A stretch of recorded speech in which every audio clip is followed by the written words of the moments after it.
Why do some people, without being inherently bad, end up in dangerous situations? What you're about to see isn't just footage or photos of an incident. It reveals the hidden layers of the human mind. This story is about a missing concept in society, where being a parent gets confused with becoming one. Cases like this force us to stop asking, what happened? And instead ask, why did it happen?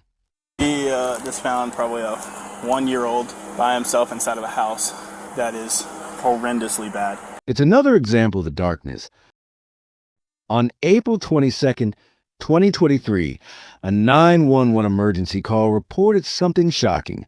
A baby, maybe 1 or 2 years old, had been left alone inside a home. The child was screaming desperately, banging their tiny hands on the window glass. Moments later, officers arrived at the address. Some neighbors were gathered outside, but the front door was locked. At that moment, the child's cries stopped. One optimistic neighbor assumed the parents had returned and everything was fine, but the officer on duty saw a danger in the silence. Silence after noise, especially with children, often signals a deeper hidden problem, not peace. He quickly opened one of the windows and entered the house. But the officer had no idea he was stepping into what would later be called the House of Horror. The place was empty. Dustin! Hey, Dustin, no, Dustin! Yeah. Grab my axe. Why? The door's locked. What do you mean the door's locked? The interior, the kid was locked inside his room. You got it locked from the inside? Yeah. Can you grab my axe, please? Just come out here. A horrible smell filled the air. Nothing seemed normal. The room was full of insects and flies. But it looked more like an abandoned property than a home where someone actually lived. For a moment, the officer wondered if the parents had died inside and the smell came from them. But then, why were all the doors locked? Sometimes chaos isn't just disorganization. It's a mirror of the mind's own disorder. As Carl Jung said, people keep the outside of their houses clean, while inside, everything is falling apart. The officer reached the door to the room where the child had been, but it wouldn't open. He hesitated. Breaking the door might harm the child on the other side. Just then, another officer arrived with a tool and forced it open. And we can unlock it and then put it back. There you go. Police department, if you're in here, make yourself known. Police department.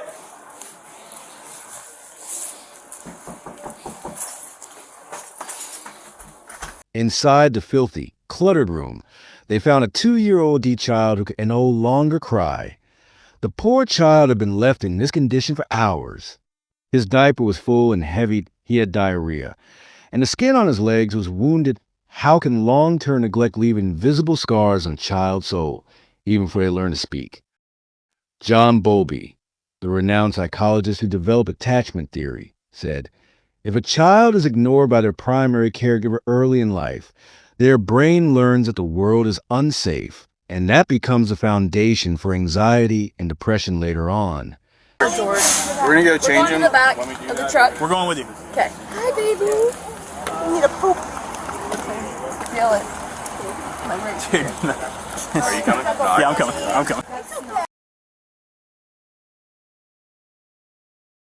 While 2 officers spoke with neighbors outside, others searched the house for signs of the parents or any useful evidence in a box of medicine. They found an envelope with the parents' names and information. Just as they thought no one else was in the house, they heard a soft whimper coming from a large bucket. To their disbelief, 2 small puppies were inside, and it looked like someone had intentionally placed them there so they couldn't escape. These poor animals hadn't had food or water in a long time either.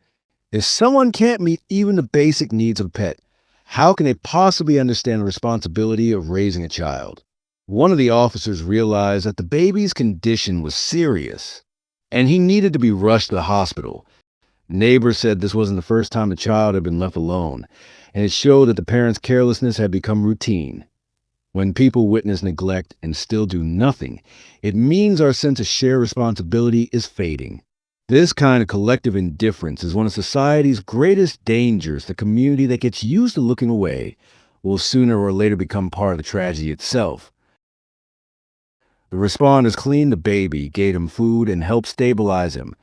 But due to pain from the wounds on his legs, he grew more restless.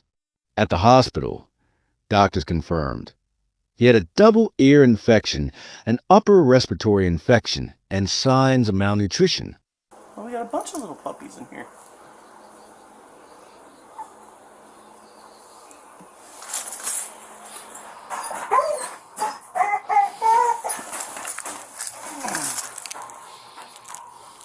One 24 on copy, another name? I'm just curious when they're gonna come back. Like, So, do y'all stay here until they do come back, or how does that? I've never seen them gone this long. Like, they do leave quite frequently, and the mom, they do only have one car, so sometimes it's hard to tell if the mom is there or if she went with them. But if you see them both. About 5 hours later, the parents showed up at a nearby clinic. They were just 21 years old and were immediately arrested by the police. They weren't even allowed to approach their child. Usually, people arrested in these situations are upset or angry, but in some scenes, the father was even smiling. This level of indifference was shocking. How could someone react this way in such a situation? You and Tyler both are under arrest for aggravated child abuse, aggravated child neglect, and multiple other charges forthcoming. No, I'm sorry. Okay, I was like, I don't want to drive.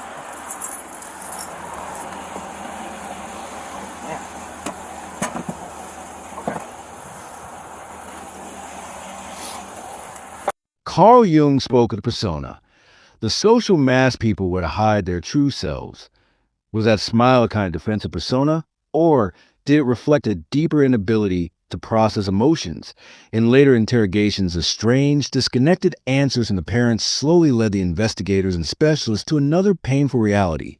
Aside from being very young, these parents did not appear to function like typical adults in terms of mental capacity. In simpler terms, they seemed somewhat simple-minded, or now it became clear why their reactions and answers had seemed so lacking in emotion.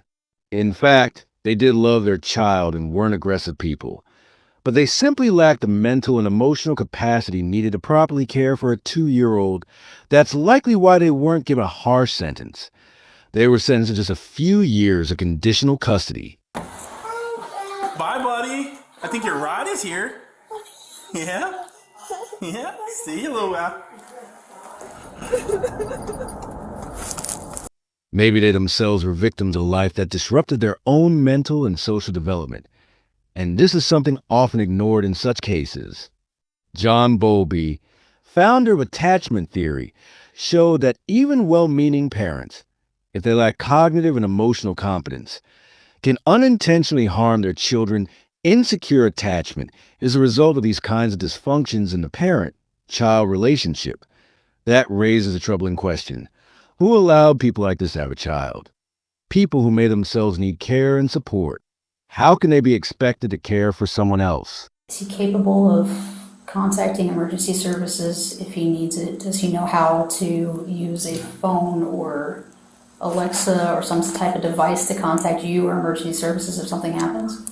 The interrogation gradually became more like a teaching session. Officers tried to explain to the parents that a child cannot be left like that a child's basic needs must never be ignored.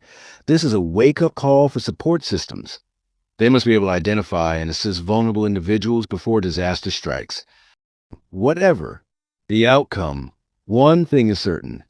This innocent child didn't choose to come into this world, and he didn't deserve this fate. This case isn't just a tragic story. It's a mirror held up to forgotten people of society, those who are either victims or become the ones who cause others to suffer. And if we only watch and stay silent, maybe we too are helping this broken cycle repeat itself.